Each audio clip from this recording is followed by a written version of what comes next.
Bismillahirrahmanirrahim. Assalamualaikum warahmatullahi wabarakatuh. Kami dari kelompok 9 akan mempresentasikan mengenai entitas konsolidasi dan laporan keuangan konsolidasi yang terdiri dari anggota Devira Safadinia NIM 180, Nida Uroshida NIM 193, Nafiatus Zulfa NIM 194, Najma Zahiro NIM 196, Wanda Aditasari NIM 205, Mirza Nuria Afrianti NIM 210. Dalam materi entitas konsolidasi dan laporan keuangan konsolidasi akan dibagi menjadi 7.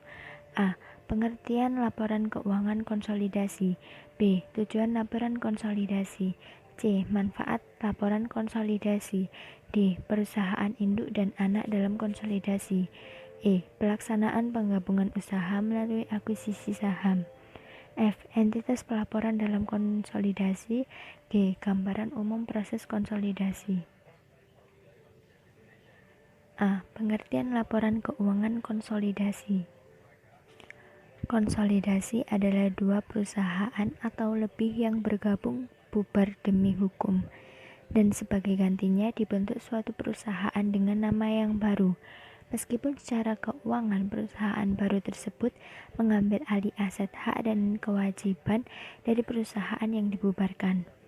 Sedangkan laporan keuangan konsolidasi adalah laporan yang menyajikan posisi keuangan dan hasil operasi untuk induk perusahaan atau entitas pengendali, dan satu atau lebih anak perusahaan atau entitas yang dikendalikan. Seakan-akan entitas-entitas individual tersebut merupakan satu entitas atau satu perusahaan. Contoh perusahaan yang merupakan hasil konsolidasi adalah sebagai berikut. Bank Mandiri, hasil konsolidasi dari Bank Bumidaya atau BBD, Bank Dagang Negara atau BDN, Bank Ekspor Impor Indonesia atau Bank Eksim, Bank Pembangunan Indonesia atau Bapindo. Smartfren, hasil konsolidasi dari PT Mobile 8 Telekom Tbk atau Mobile 8, PT Smart Telekom atau Smart.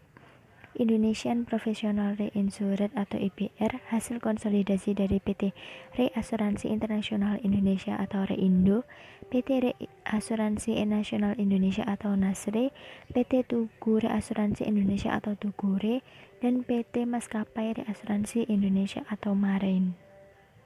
Ciri-ciri dari konsolidasi terdiri dari 6. Yang pertama, terjadi peleburan atau penggabungan dua perusahaan atau lebih dengan membentuk sebuah perusahaan baru. Yang kedua, setiap perusahaan lama yang dileburkan akan dibubarkan tanpa melalui proses likuidasi. Likuidasi adalah tindakan penyelesaian seluruh aset dan kewajiban sebagai akibat pembubaran dari suatu perusahaan. Yang ketiga, perusahaan baru hasil peleburan beberapa perusahaan tersebut harus memiliki status badan hukum yang baru. Yang keempat, rancangan dan konsep akta konsolidasi harus disetujui oleh RUPS di tiap-tiap perseroan. Yang kelima, semua aktiva dan pasiva perusahaan yang digabungkan tersebut secara otomatis akan beralih pada perusahaan baru. Dan yang terakhir, perusahaan baru hasil konsolidasi akan memiliki status badan hukum.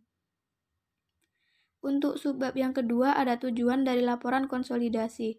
Tujuan disusunnya laporan keuangan konsolidasi yakni agar dapat memberikan gambaran yang objektif dan sesuai atas keseluruhan posisi dan aktivitas dari satu perusahaan atau economic entity yang terdiri atas sejumlah perusahaan yang berhubungan secara istimewa. Laporan konsolidasi keuangan ini diharapkan tidak menyesatkan pihak-pihak yang berkepentingan dan harus didasarkan pada substansi atas peristiwa ekonomi. Kemudian, penyajian laporan keuangan konsolidasi oleh induk perusahaan bertujuan untuk memberikan informasi kepada para pemakai laporan keuangan mengenai data keuangan dari suatu kelompok perusahaan dalam kelompok tersebut yang merupakan suatu entitas hukum yang terpisah satu sama lain. Selanjutnya ada manfaat laporan konsolidasi. Beberapa manfaat laporan konsolidasi yaitu yang pertama, memberikan informasi terkini bagi manajemen induk perusahaan terhadap kinerja grup anak perusahaan. Yang kedua, rasio keuangan berdasarkan laporan keuangan konsolidasi yang terbentuk tidak mencerminkan kondisi entitas yang membentuk konsolidasi maupun induk perusahaan.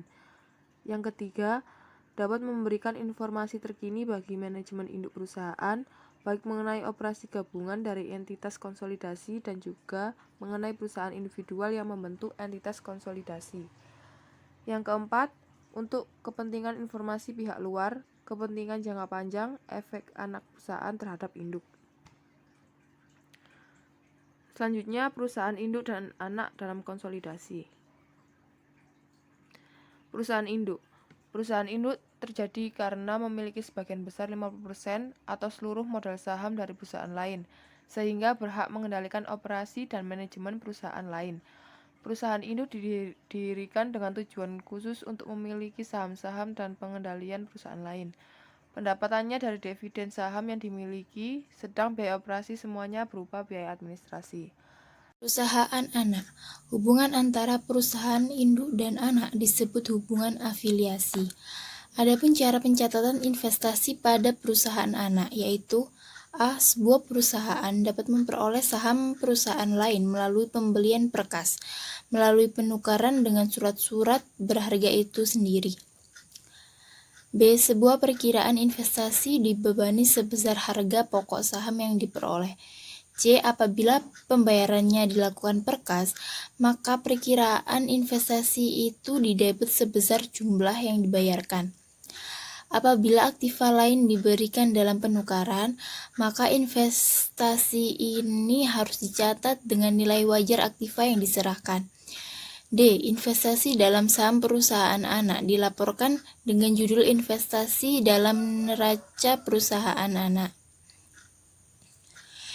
E. Pelaksanaan penggabungan usaha melalui akuisisi saham. Suatu perusahaan menjadikan perusahaan anak ketika perusahaan lain atau perusahaan induk memperoleh pengendalian atas saham berhak suara yang berbeda. Pengendalian kepemilikan pada perusahaan induk biasanya memperoleh secara langsung hak mayoritas lebih dari 50% atas saham berhak suara, kecuali jika ada kepemilikan saham secara tidak langsung. Penggabungan usaha terjadi ketika satu perusahaan memperoleh lebih dari 50% saham berhak suara perusahaan lain. Tetapi sekali hubungan induk anak terbentuk, pembelian tambahan saham perusahaan anak bukanlah suatu penggabungan usaha. Artinya, entitas-entitas terpisah hanya dapat bergabung satu kali. Peningkatan pengendalian kepemilikan adalah sesederhana penambahan investasi. F. Entitas pelaporan dalam konsolidasi. Ketika investasi pada saham berhak suara menimbulkan hubungan induk anak, entitas pembelian perusahaan induk dan entitas yang diperoleh perusahaan anak tetap berfungsi sebagai entitas yang terpisah dan mempertahankan catatan-catatan akuntansinya pada basis hukum yang terpisah. Laporan keuangan untuk entitas gabungan disusun dengan mengkonversikan laporan keuangan perusahaan anak dan perusahaan induk menjadi laporan keuangan konsolidasi yang merefleksikan posisi keuangan dan hasil operasi entitas gabungan. Entitas pelaporan yang baru bertanggung jawab terhadap pelaporan kepada pemegang saham dan kreditur perusahaan induk dan pihak-pihak lain yang berkepentingan. G. Gambaran umum proses konsolidasi. Proses konsolidasi. Proses penyusunan laporan keuangan konsolidasi diawali dengan menggabungkan laporan keuangan entitas induk dan laporan keuangan entitas anak. Kemudian dilakukan penyesuaian dan eliminasi terhadap transaksi yang terjadi di dalam satu grup. Karena itu, prosedur penyusunan laporan konsolidasi menjadi sebagai berikut. Laporan konsolidasi sama dengan laporan entitas induk ditambah laporan entitas anak dikurangi akun antar perusahaan. Berikut ini adalah prosedur penyusunan laporan keuangan konsolidasi. Yang pertama, menyusun kertas kerja. Yang kedua, mengeliminasi semua rekening timbal balik. Metode penyusunan laporan keuangan konsolidasi dibagi menjadi 3. Pertama, metode ekuitas. Pencatatan investasi saham pada anak perusahaan dengan metode ekuitas didasarkan pada anggapan bahwa investasi pada anak perusahaan sejajar dan sama dengan investasi pada perusahaan-perusahaan cabangnya. 2. Metode ekuitas tidak lengkap.